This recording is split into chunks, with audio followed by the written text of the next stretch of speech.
ഹരേ കൃഷ്ണ. സർവം ശ്രീ രാധാകൃഷ്ണാർപ്പണമസ്തു. നമ്മൾ രാമായണത്തിലൂടെ ഒരു തീർത്ഥയാത്ര നടത്തിക്കൊണ്ടിരിക്കുകയാണല്ലോ. രാമതത്വം എന്താണെന്ന് മനസ്സിലാക്കി രാമായണത്തെ ഉൾക്കൊള്ളുമ്പോൾ സാക്ഷാൽ ശ്രീ ബ്രഹ്മചൈതന്യം ഒരു ഉത്തമ പുരുഷനായ ശ്രീരാമചന്ദ്രപ്രഭുവിൻ്റെ രൂപത്തിൽ അന്ന് ഭൂമിയിൽ നിലനിന്നിരുന്ന ദുഷ്ടശക്തികളായ നിശാചരന്മാരുടെ ആ ഒരു ദുഷ്ടതയിൽ നിന്നും ആ അന്ധകാരത്തിൽ നിന്നും ഭൂമിയെ രക്ഷിക്കുവാൻ വേണ്ടി, ഭൂമി പരിപാലനത്തിന് വേണ്ടി, ഭൂമിയുടെ സന്തുലിതമായ അവസ്ഥ നിലനിർത്തി സത്തുക്കളായിട്ടുള്ള മനുഷ്യർക്ക് ഈശ്വരഭജനം നടത്തി അവനവൻ്റെ ജീവിതത്തിൻ്റെ യഥാർത്ഥ ലക്ഷ്യം എന്താണെന്നുള്ള ആ ഒരു തത്വം മനസ്സിലാക്കി ജീവിക്കുവാൻ ഇവിടെ പറ്റാതെ പോയപ്പോൾ അതിന് പരിഹാരമായി ഈ ദുഷ്ടജനങ്ങളുടെ, അതായത് നിശാചരന്മാരായ രാക്ഷസ വംശങ്ങളുടെ ശല്യം കാരണം ഭൂമിയിലെ മനുഷ്യജീവിതത്തെ ആ ദുഷ്കരമായ അവസ്ഥയിൽ നിന്നും സമാധാനപൂർണമാക്കുവാൻ വേണ്ടി ഭഗവാൻ അവതാരം ചെയ്തതാണ് ശ്രീരാമൻ എന്ന തത്വം നമുക്ക് മനസ്സിലായി കഴിഞ്ഞാൽ അതുമാത്രമാണ് ശ്രീരാമൻ്റെ ലക്ഷ്യവും ജീവിതവും, ആ ജീവിതത്തിൻ്റെ യഥാർത്ഥത്തിലുള്ള കർമ്മവും എന്ന് നമുക്ക് തിരിച്ചറിയാൻ കഴിയും. അതാണ് രാമതത്വം. അപ്പോൾ അതിനു വേണ്ടിയിട്ടും മറ്റുള്ള കാര്യങ്ങളെല്ലാം വനത്തിലേക്ക് പോകുവാനും വിശ്വാമിത്രൻ്റെ യാഗസംരക്ഷണാർത്ഥം താടകയുൾപ്പെടെ ഉള്ളവരെ, സുബാഹു, മാരീചൻ തുടങ്ങിയവരെയൊക്കെ ഉപദ്രവിക്കുന്നതും അവിടെ കുന്നുകൂട്ടിയിട്ടിരിക്കുന്ന ശരീരങ്ങളൊക്കെ, അസ്ഥികൂടങ്ങളൊക്കെ കണ്ടിട്ട് രാമൻ ആ നിശാചരന്മാരെ നിഗ്രഹിക്കുവാൻ പ്രതിജ്ഞയെടുക്കുന്നു. അതായത് സത്തുക്കളായിട്ടുള്ള ഈശ്വരചിന്തയിൽ സർവവും ഭഗവാന് സമർപ്പിച്ച് സസ്യാഹാരികളായ മനുഷ്യർ അവരുടെ രക്തവും മാംസവും പച്ചമാംസവും ഒക്കെ കഴിക്കുമ്പോൾ ഈ രാക്ഷസ പടകൾക്ക് വളരെ എനർജി വർദ്ധിക്കുന്നു. ദൈവികമായ ഒരു ഇരിക്കുന്ന ആ അരണ്യകങ്ങളിൽ തപസ്സനുഷ്ഠിക്കുന്ന തപോധനന്മാരുടെ തപസ്സിന് വിഘ്നം വരുത്തുകയും അവരുടെ എല്ലാ മാംസവും രക്തവും ഊറ്റിക്കുടിച്ച് അവരുടെ അസ്ഥികളെല്ലാം ഇങ്ങനെ കൂട്ടിയിടുകയും ചെയ്യുമ്പോൾ ആ സത്തുക്കളുടെ ശരീരം ഭക്ഷിച്ച് സുഖിച്ച് എവിടെ ഒരു മനുഷ്യജീവി ഉണ്ടോ അവരെ എല്ലാം ഓടിച്ചിട്ട് പിടിക്കുകയും അവർക്ക് വിനാശം വരുത്തുകയും ചെയ്തുകൊണ്ടിരുന്ന ഒരവസ്ഥയിലാണ് ഈ ശ്രീരാമചന്ദ്രപ്രഭു വനവാസത്തിനിറങ്ങുന്നത്. ആ ഇറങ്ങുന്നതിന് കാരണം നമ്മൾ ദശരഥ മഹാരാജാവിനെ, കൈകേയി മാതാവിനെയോ മന്ധരയോ അല്ലെങ്കിൽ അതിനുള്ള സാഹചര്യങ്ങളെ ഒന്നും അതൊക്കെ അതിനൊക്കെയുള്ള ഒരു ഉപാധികൾ, ഉപകരണങ്ങൾ, ഒരു നിമിത്തങ്ങൾ മാത്രമാണ്. യഥാർത്ഥത്തിൽ നടക്കേണ്ടത് ശ്രീരാമചന്ദ്രൻ ഈ വനാന്തരങ്ങളിൽ ജീവിക്കുന്ന സന്യാസി വര്യന്മാർക്ക്, തപോധനന്മാർക്ക് രക്ഷ നൽകി ഈ നിശാചര വംശത്തെ ഒന്നടങ്കം ഭൂമിയിൽ നിന്ന് ഉന്മൂലനം ചെയ്യുവാൻ വേണ്ടി ബാക്കി അവശേഷിക്കുന്നവര് ഈശ്വര ചിന്തയോടുകൂടി, ഭയത്തോടുകൂടി നന്മയുള്ളവരായി മാറുകയാണ് ചെയ്യുന്നത്. അങ്ങനെയുള്ള ആ ഒരു കർമ്മം പൂർത്തീകരിക്കാനാണ് രാമചന്ദ്രപ്രഭു അതിൻ്റെ രൂപത്തിൽ ഭഗവാൻ അവതാരം ചെയ്തത് എന്നുള്ള തത്വം മനസ്സിലാക്കി കഴിഞ്ഞാൽ രാമതത്വം മനസ്സിലാവും. അപ്പോൾ ആ തത്വം മനസ്സിലാക്കി രാമായണം വായിക്കൂ. എത്രയോ മനോഹരം. നമുക്ക് വായിച്ചാലും നമുക്ക് മതി തീരില്ല, കൊതി തീരില്ല. പിന്നെയും എത്ര മണിക്കൂർ ഇന്ന് ഒരു ദിവസം കൊണ്ട് രാമായണം മുഴുവൻ വായിച്ചു തീരാനുള്ള ആവേശം നമുക്ക് വരും. കാരണം നമ്മളതിൽ അലിഞ്ഞ് ലയിച്ച് ഭഗവാൻ രാമദേവൻ്റെയും ലക്ഷ്മണകുമാരൻ്റെയും സീതാദേവിയുടെയും ഒക്കെ ആ മാനസിക വികാരങ്ങൾ നമ്മുടെ ഗദ്ഗതങ്ങളായി മാറുകയാണ്, നമ്മുടെ സന്തോഷവും ദുഃഖവുമായി മാറുകയാണ്. നമ്മുടെ ജീവിതത്തിൽ, നമ്മുടെ മനസ്സിലുണ്ടാകുന്ന ചലനങ്ങളാണ് അവരുടെ ജീവിതത്തിൻ്റെ ഓരോ കാര്യങ്ങളും. മനോഹരമായ ആ പഞ്ചവടി പ്രദേശത്ത് ഒക്കെ അവർ ജീവിക്കുമ്പോൾ ആ കാനന ഭംഗി, അവിടെ ഉണ്ടാകുന്ന ആ പൂത്തു നിൽക്കുന്ന വൃക്ഷങ്ങൾ, അതുപോലെ തന്നെ മനോഹരമായിട്ടുള്ള ഫലമൂലാദികളൊക്കെ തരുന്ന ഓരോ ചെടികളും സുന്ദരമായ ശബ്ദങ്ങളിലൂടെ അവരെ സന്തോഷിപ്പിക്കുന്ന ആ പക്ഷിജാലങ്ങളും കളകൂജനത്തോടെ ഒഴുകുന്ന അരുവികളും ഇതെല്ലാം നമുക്ക് അനുഭവവേദ്യമാവുകയാണ്. നമ്മളതിൽ ഇഴുകി ചേരുകയാണ് ചെയ്യുന്നത്. അതുപോലെ തന്നെ സീതാതത്വം എന്താണ്? സീതാദേവി ലോകമായാദേവിയായ ലക്ഷ്മി ദേവിയാണ്. ഭഗവാന്റെ ഉള്ളിലിരിക്കുന്ന ആ മായാസ്വരൂപിണി, ഭഗവാന്റെ തന്നെ ഛായ, നിഴലാണ് ദേവി. അപ്പോൾ ആ നിഴലിനെ വിട്ടിട്ട് ഒരു വ്യക്തിക്ക് ജീവിക്കാൻ പറ്റുമോ? ഇപ്പം നാം എവിടെ സഞ്ചരിച്ചാലും നമ്മുടെ നിഴൽ നമ്മളോടൊപ്പം ഉണ്ട്. അതുപോലെ ഭഗവാന്റെ നിഴലാണ് ദേവി. ആ ഭഗവാന്റെ ഉള്ളിൽ തന്നെ കുടികൊള്ളുന്ന ആത്മസ്വരൂപമായ ആ മായാപ്രകൃതി, ആ പ്രകൃതിയെ വിട്ടിട്ട് പുരുഷനുണ്ടോ ജീവിതം? അതുകൊണ്ടാണ് മായാസീതയെ വഹ്നിയിൽ ഒളിപ്പിച്ച് വെച്ചിട്ട് മായാസീതയെ രാവണൻ പിടിച്ചുകൊണ്ട് പോകുമ്പോൾ യഥാർത്ഥ സീതാദേവി, അതായത് ലക്ഷ്മി ദേവി വഹ്നി മണ്ഡലത്തെങ്കിൽ ഒളിഞ്ഞിരിപ്പുണ്ട്, അതിൽ പരിശുദ്ധയായിട്ടിരിപ്പുണ്ട്. മായാനിർമ്മിതമായ ഒരു സീതാരൂപത്തെയാണ് രാക്ഷസേശ്വരനായ രാവണൻ അപഹരിച്ചു കൊണ്ടുപോകുന്നത്. ആ മായാസീതയ്ക്കുണ്ടായ കർമ്മങ്ങളും കർമ്മദോഷങ്ങളും അപവാദങ്ങളും ഒക്കെയാണ് രാമായണത്തെ പിന്നീട് മുന്നോട്ട് നയിക്കുന്നത്. യഥാർത്ഥത്തിൽ സീതാതത്വം എന്താണ്? ലക്ഷ്മി ഭഗവതിയായ രാമചന്ദ്ര പ്രഭുവിൻ്റെ കൂടെ നിലനിൽക്കുന്ന ദേവി. ആ ദേവി എവിടെയും പോയിട്ടില്ല രാമദേവനെ വിട്ടിട്ട്. പിന്നെ മനുഷ്യനായി ജനിച്ചപ്പോൾ ആ മാനുഷികമായ വികാര വിക്ഷോഭങ്ങൾ കൊണ്ടാണ് രാമദേവൻ കരഞ്ഞു വിലപിക്കുന്നു, സീതാദേവിയെ അന്വേഷിക്കുന്നു. ആ സീതാന്വേഷണത്തിൽ ഭഗവാന്റെ ദുഃഖം അത് നമ്മുടെ ഹൃദയം അലിയിക്കുന്നതാണ്. നമ്മൾ ഓരോരുത്തരും രാമദേവന്റെ ദുഃഖം ഹൃദയത്തിലേറ്റുകയാണ് നമ്മളത് അലിഞ്ഞു വായിക്കാൻ തുടങ്ങുമ്പോൾ. അത് മനുഷ്യനായി കേവലം മനുഷ്യരൂപത്തിൽ, സ്ഥൂല രൂപത്തിൽ ഭഗവത് ചൈതന്യം വന്ന് അവതരിക്കുമ്പോൾ ഈ മാനുഷികമായിട്ടുള്ള ആ ഒരു വ്യഥ നമ്മളെ പറഞ്ഞ് മനസ്സിലാക്കുകയാണ് പിരിയുമ്പോഴുണ്ടാകുന്ന വേദന. കാരണം ശരീരം, സീതാദേവിയുടെ ശരീരവും ആ ആത്മചൈതന്യം കൊള്ളുന്ന ശരീരമായിരുന്നു രാമദേവന്റെ കൂടെ ഉണ്ടായിരുന്നത്. സത്യത്തിൽ സീതാദേവി കൊട്ടാരത്തിൽ രാമദേവൻ രാജാവായി വാഴുന്നു. സീതാദേവിക്ക് എത്രയോ അകലെയായിരിക്കും ശ്രീരാമചന്ദ്രൻ. എപ്പോഴും രാജ്യകാര്യങ്ങളിൽ വ്യാപൃതനായും മറ്റു പുരോഹിതന്മാരും മന്ത്രിമുഖ്യന്മാരും പ്രജകളും അതുപോലെ കൊട്ടാര നിവാസികളുടെയും ഒക്കെ വിവിധ പ്രശ്നങ്ങളിൽ ഏർപ്പെട്ട് അന്തഃപുരത്തിലെത്തുന്നത് ഏതെങ്കിലും ഒരു അവസരത്തിൽ മാത്രമായിരിക്കും. എന്നാൽ ഇത് യാതൊരു ബുദ്ധിമുട്ടുമില്ലാതെ അവർ സന്തോഷത്തോടുകൂടി യാതൊരു ഉത്തരവാദിത്വങ്ങളുമില്ലാതെ അവർക്ക് മാത്രം കൊട്ടാരമില്ല, രാജ്യമില്ല, അച്ഛനമ്മമാരെ പരിപാലിക്കേണ്ട, പ്രജകളെ നോക്കണ്ട, സഹോദരങ്ങളെ നോക്കണ്ട, ആരെയും നോക്കണ്ട, രാമനും സീതയും മാത്രം. അതൊരു മനോഹരമായ ജീവിതമല്ലേ സത്യത്തിൽ? എന്നിട്ട് നമ്മൾ വിലപിക്കും, നമ്മൾ പരിതപിക്കും.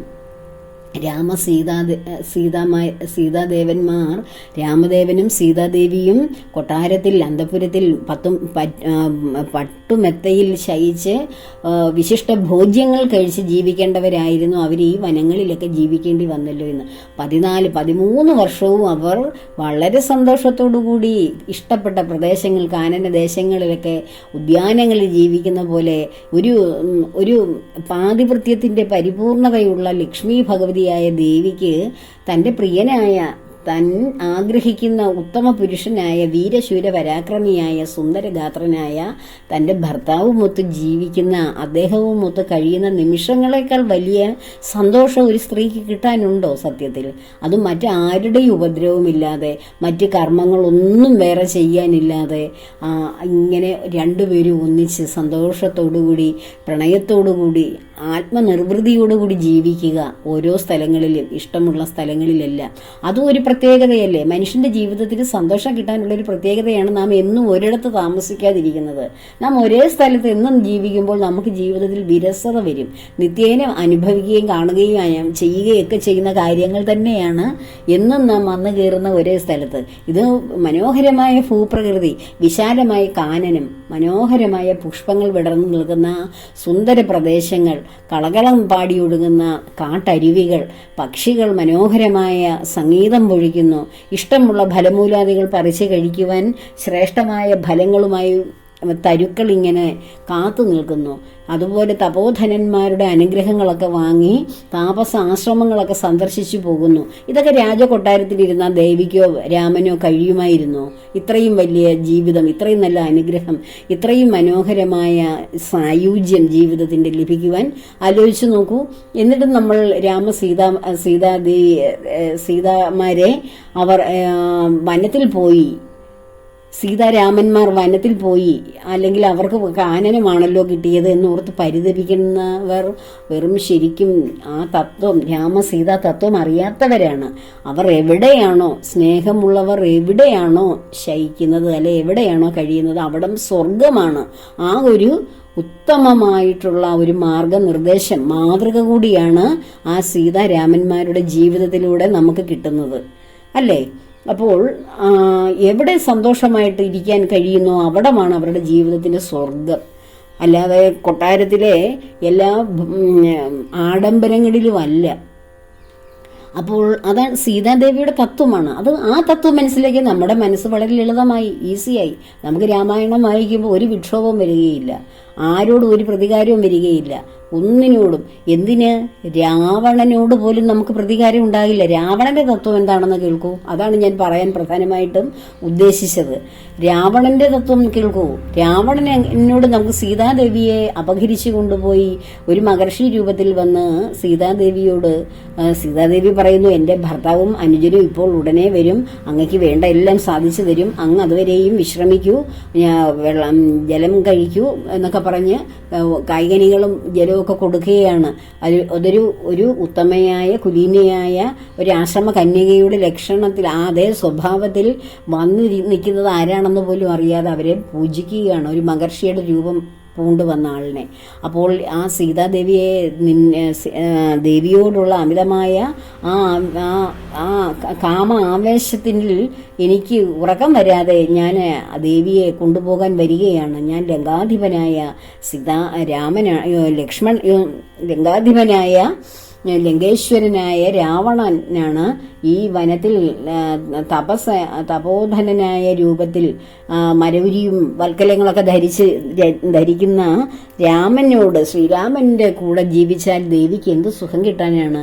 ഇവിടുന്ന് ഈ വനത്തിൽ എന്ത് കഴിക്കാനാണ്? എൻ്റെ കൊട്ടാരത്തിൽ സർവ്വഭോഗങ്ങളും അനുഭവിച്ച്, സർവ്വസുഖങ്ങളും ആഡംബരങ്ങളും അനുഭവിച്ച് ഈ ത്രിലോകങ്ങളെയും വിറപ്പിക്കുന്ന രാവണന്റെ ഭാര്യയായിട്ട്, പ്രധാന പത്നിയായിട്ട് ഞാൻ ദേവിയെ ക്ഷണിക്കുന്നു, അതിനുവേണ്ടി ഞാൻ കൊണ്ടുപോവുകയാണ് എന്നൊക്കെ പറയുമ്പോൾ ദേവി ചോദിക്കുന്നു, സാക്ഷാൽ ശ്രീനാരായണന്റെ പത്നിയെ, ലക്ഷ്മി ഭഗവതിയെ തൊടുവാൻ, ശ്രീരാമചന്ദ്രന്റെ പത്നിയെ സ്വന്തമാക്കാൻ ശ്രമിക്കുന്ന അല്ലയോ? ആ സംസാരിക്കുന്ന നാവ് പോലും അശുദ്ധമാണ്, അതിനാർക്ക് കഴിയും എന്ന് ദേവി ചോദിക്കുന്നു. അതാണ് ഭർത്താവിലുള്ള ആ പരിപൂർണ ആ ഉറപ്പ്, വിശ്വാസം, ആ പവിത്രത, ആ ബന്ധത്തിന്റെ തീഷ്ണതയാണത്. നമ്മൾ നമ്മൾ സാധാരണ ജീവിതത്തിലും ഒരു സ്ത്രീക്ക്, അവൾ വിവാഹിതയായി കഴിഞ്ഞാൽ ആ സ്ത്രീക്ക് കൊടുക്കാൻ പറ്റുന്ന സ്നേഹവും കരുതലും എല്ലാം ഒരു പുരുഷൻ കൊടുക്കുകയാണെങ്കിൽ, എൻ്റെ പുരുഷൻ എനിക്ക് എല്ലാറ്റിനും പ്രാപ്തനാണെങ്കിൽ അവൾ പിന്നെ ഏത് പുരുഷന്മാരെയാണ് തേടി പോകുന്നത്? ആരുടെ സ്നേഹമാണ് അനുഭവിക്കാൻ തയ്യാറാകുന്നത്? എല്ലാ പുരുഷന്മാരും സ്ത്രീകളും ചിന്തിക്കേണ്ട കാര്യമാണ്. രാമായണത്തിലെ ഓരോ വരികളും നമ്മുടെ ജീവിതത്തിലെ പച്ചയായിട്ടുള്ള നേർക്കാഴ്ചകളാണ്. അപ്പോൾ അങ്ങനെ കൊണ്ടുപോകുന്ന ആ സീതാദേവിയെ ശൂർപ്പണഖയുടെ ആ ഒരു ത്രിലോകത്തിലും ഇത്രയും സുന്ദരിയായിട്ടില്ല മണ്ഡോദരിയേക്കാൾ, അപ്സരസിനേക്കാൾ എല്ലാവരും നാണിച്ചു പോകും ശ്രീരാമന്റെ കൂടെയുള്ള ആ സീതയെ കണ്ടാൽ എന്ന് ശൂർപ്പണഖയാണ് സ്ത്രീ ലംബടനായ രാവണനെ ഇളക്കി വിടുന്നത്.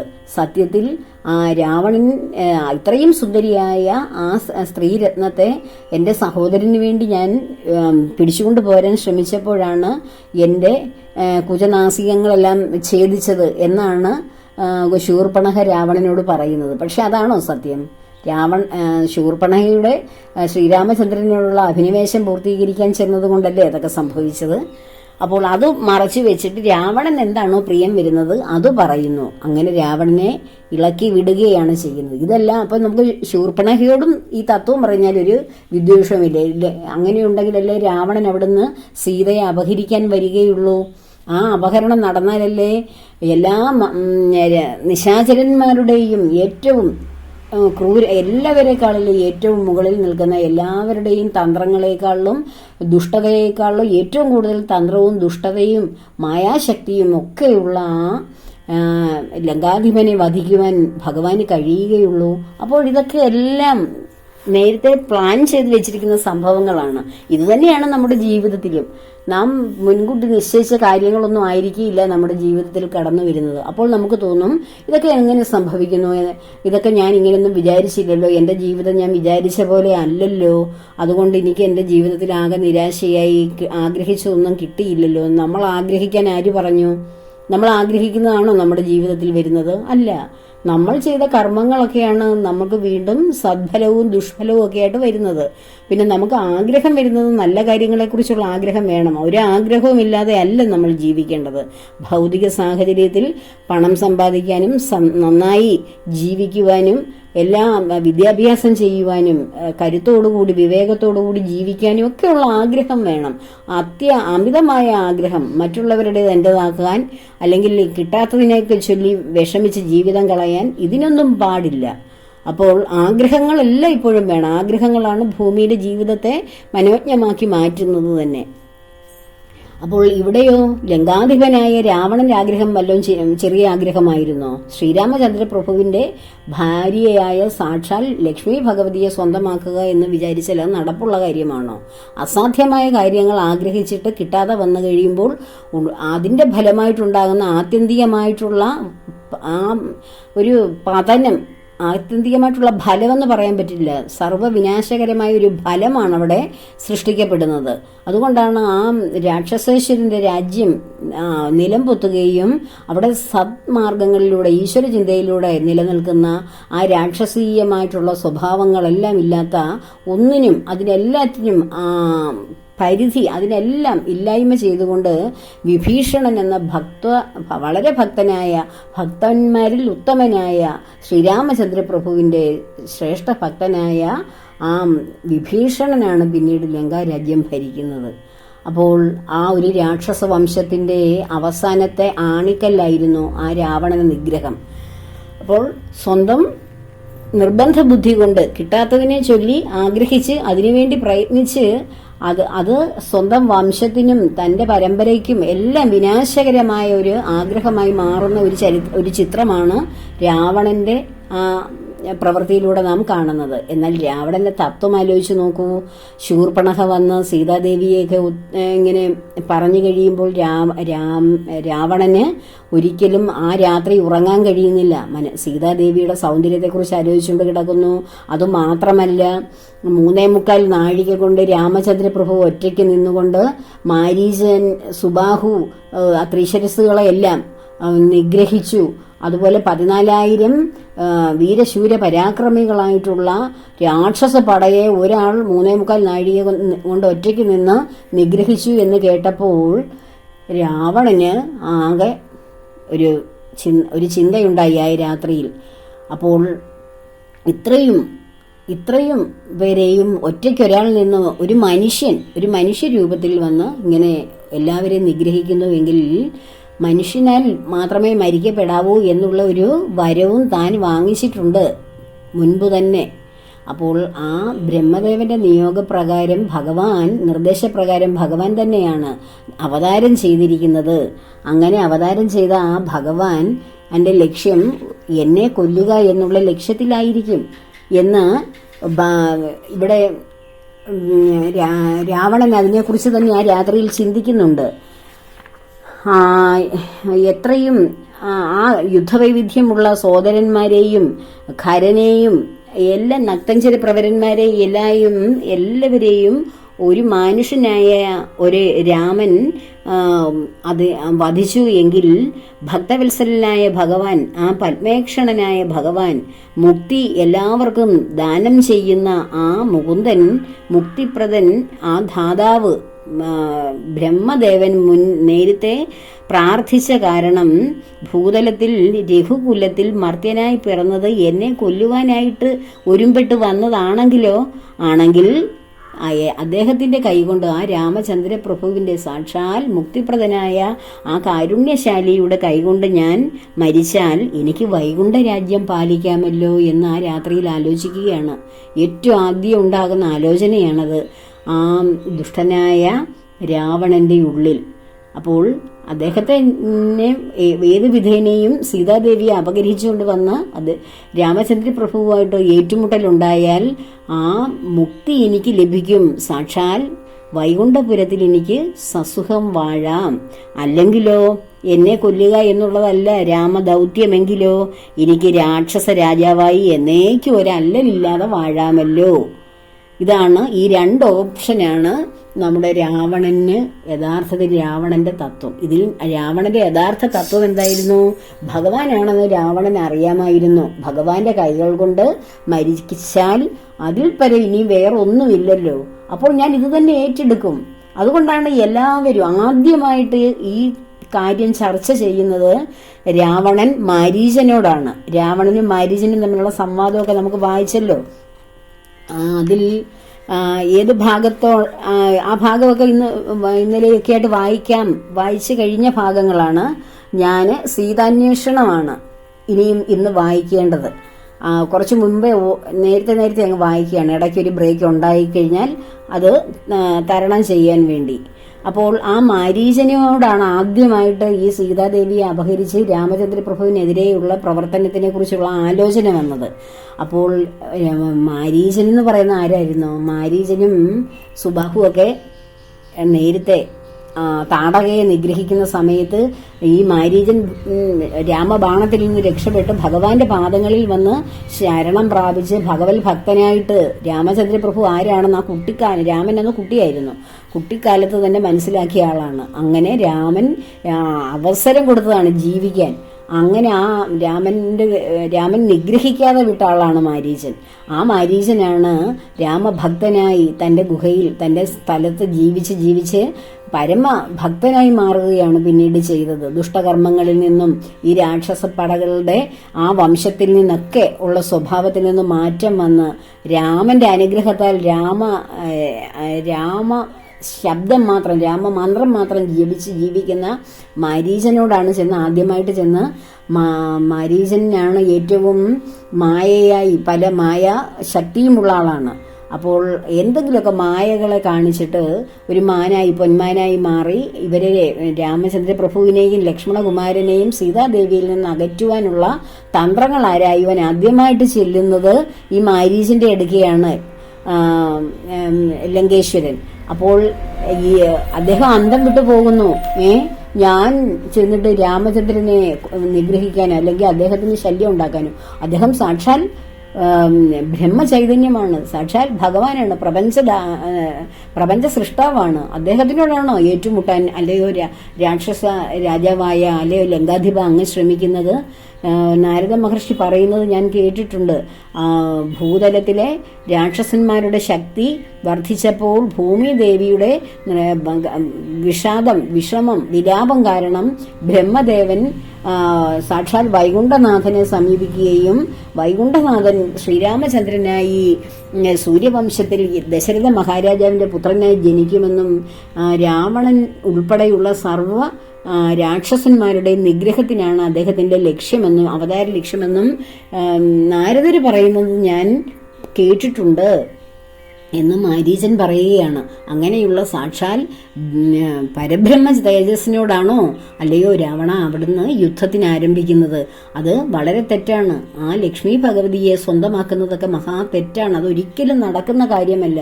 നിന്റെ വംശം പോലും മുടിഞ്ഞു പോകും, നീ മരണത്തോടെടുക്കാൻ പോകുന്നു എന്ന് അടിവരയിട്ട് ഉറപ്പിച്ച് ആദ്യമായിട്ട് മാരീചനാണ് ഇതിന് ഉപദേശം കൊടുക്കുന്നത്. ആദ്യമായിട്ട് ഇക്കാര്യം ചെന്ന് രാവണൻ ചോദിക്കുന്നത് മാരീചനോടാണ്. അപ്പോൾ ആദ്യത്തെ തന്നെ ഉപദേശം. അത് കഴിഞ്ഞ് രാവണനെ മണ്ഡോദരിയുടെ അച്ഛൻ മണ്ഡോദരി ആരൊക്കെയാണ് ഉപദേശിച്ചു കൊടുക്കുന്നത്? അവസാനം കുംഭകർണൻ, യുദ്ധമധ്യ കുംഭകർണന്റെ ഉപദേശം. അപ്പോൾ നിന്റെ വേദാന്ത സാരമൊന്നും എനിക്ക് കേൾക്കണ്ട എന്നാണ് പറയുന്നത്. ഓരോരുത്തരും ഉപദേശിക്കുമ്പോഴും നമുക്ക് തോന്നും ഈ ദുഷ്ടന് എന്തിന്റെ ആവശ്യമാണ്, ഇയാൾ അഹങ്കാരിയാണ്, ആര് പറഞ്ഞാലും ഈ അഹങ്കാരം നിറഞ്ഞ ഈ രാവണന്റെ ഈ അഹംഭാവം ഒരിക്കലും തെറ്റ് മനസ്സിലാക്കുന്നില്ലല്ലോ എന്നൊക്കെ നമുക്ക് രാമായണത്തിലൂടെ യാത്ര ചെയ്യുമ്പോൾ തോന്നും. പക്ഷേ ഇതിന്റെ ആത്യന്തികമായ ഏറ്റവും അവസാനത്തെ ഉദ്ദേശം എന്തായിരുന്നു? അതാണ് രാവണ തത്വം. രാവണൻ എന്താണ് വിചാരിച്ചത്? ഞാൻ ചെന്ന് ഏറ്റുമുട്ടുക തന്നെ ചെയ്യും, എന്തെല്ലാം വന്നാലും ശരി ഞാൻ ഏറ്റുമുട്ടും. എന്നെ കൊല്ലാനാണ് ശ്രീരാമചന്ദ്ര പ്രഭു ജനിച്ചിട്ടുണ്ടെങ്കിൽ ആ മരണം എനിക്ക് ഏറ്റുവാങ്ങുന്നത് ഒരു പൂമാല, ഒരു പുഷ്പവൃഷ്ടി പോലെ മനോഹരമാണ്. എനിക്ക് ഉന്നതമായ സ്വർഗപദങ്ങളിൽ, മുക്തിപദങ്ങളിൽ, സ്വർഗത്തിന് മുകളിലാണ് ഭഗവാന്റെ കൈകൊണ്ട് മരിച്ച ഓരോ രാക്ഷസൻ, 14,000 രാക്ഷസന്മാരെയും ഹരദൂഷണന്മാരെയും ത്രിശിരസുകളെയും എല്ലാറ്റിനെയും കൊന്നപ്പോൾ അവരൊക്കെ ദിവ്യ തേജസ്സുള്ള ദേവന്മാരായി മാറുകയാണ് ചെയ്തത്. അങ്ങനെ ഒരു അവസരം എനിക്ക് കിട്ടുന്നെങ്കിൽ ഞാൻ അതിനുവേണ്ടി എന്തെല്ലാം ചെയ്താൽ എന്താണ് എന്നാണ് രാവണൻ ചിന്തിച്ചത്. അതാ രാമന്റെ ലക്ഷ്യം ഞാനല്ല എങ്കിൽ എനിക്ക് രാമനോട് ഏറ്റുമുട്ടി വിജയിക്കാൻ കഴിയും. അപ്പോൾ എനിക്ക് ലങ്കേശനായിട്ട് വീണ്ടും തുടരാം. ഇതാണ് രാവണന്റെ ചിന്ത, ഇതാണ് രാവണന്റെ തത്വം. അപ്പോൾ യഥാർത്ഥത്തിൽ രാവണൻ ഭഗവാന്റെ ഭക്തൻ തന്നെയാണ്. ആ ഭഗവാൻ ആരാണെന്നും ശ്രീരാമൻ ആരാണെന്നും അറിഞ്ഞുകൊണ്ട് തന്നെയാണ്, കേവലം ഒരു മനുഷ്യനല്ല, ഒരു മനുഷ്യരൂപത്തിൽ തന്നെ നിഗ്രഹിക്കാൻ വന്ന ഈ പരമാത്മ ചൈതന്യം തന്നെയാണ് എന്ന അറിവോടുകൂടി തന്നെ ആ മരണം ഏറ്റുവാങ്ങുകയാണ് ചെയ്യുന്നത്. മരണത്തിനോട് അടുത്തടുത്ത് ചെല്ലുകയാണ് ചെയ്യുന്നത് ഓരോ ദിവസവും. അത് അറിഞ്ഞുകൊണ്ട് ചെയ്യുന്നതാണ്. അതാണ് രാവണന്റെ തത്വം. ഇതൊക്കെ മനസ്സിലാക്കി കഴിഞ്ഞാൽ നമുക്ക് രാവണനോടൊരു ദേഷ്യമോ രാവണന്റെ അഹംഭാവത്തിൽ യാതൊരു നമുക്കൊരു വിദ്വേഷമോ ഒന്നും തോന്നുകയില്ല. ഇതെല്ലാം ഇത് രാമായണത്തിൻ്റെ തത്വമാണ്. ഈ തത്വമൊക്കെ അറിഞ്ഞു വേണം നമ്മൾ രാമായണ മാസാചരണം ആചരിക്കുകയും അപ്പോൾ രാമസീത യാത്രയെക്കുറിച്ചുള്ള ആ ഒരു കാഴ്ചപ്പാടോടുകൂടി ആ യാത്രയെ നമ്മൾ മനസ്സിലാക്കണം. എന്താണ് അവരുടെ ലക്ഷ്യം, ജീവിതത്തിൻ്റെ ലക്ഷ്യമെന്ന്, അല്ലെങ്കിൽ അവരുടെ തത്വം എന്താണെന്ന്, ഏത് തത്വത്തിന് വേണ്ടിയാണ് ഇവരൊക്കെ ഇറങ്ങി വന്നത് എന്ന്, ഭൂമിയിൽ അവതരിച്ചതെന്ന്. അപ്പോൾ ഇതൊക്കെ മനസ്സിലാക്കി രാമായണം വായിക്കുവാനും അത് ഉൾക്കൊള്ളുവാനും എല്ലാവർക്കും അത് രാമായണ മാസകാലം ഭഗവാന്റെ ശ്രീരാമചന്ദ്രൻ്റെ അനുഗ്രഹം സമൃദ്ധമായി ലഭിക്കുവാനും അനുഗ്രഹമുണ്ടാവട്ടെ. ശ്രീരാമചന്ദ്രൻ എത്രയോ കാരുണ്യശാലിയാണ്, ദീനദയാലുവാണ്. അങ്ങനെ തന്നെയല്ലേ നമുക്കൊരു ഗാനം തന്നെയുണ്ടല്ലോ, ദീനദയാലു രാമ എന്നുള്ളത്. വളരെ ദീനദയാലുവാണ് രാമൻ. അത്രയും എനിക്ക് രാമചന്ദ്ര പ്രഭുവിൽ നിന്നൊരു അനുഭവം ഉണ്ടായിട്ടുണ്ട്, വലിയൊരു അനുഗ്രഹം. അത് മറ്റൊരു ദിവസം പറയാം, ഒരുപാട് സമയം വൈകിയിരിക്കുന്നു.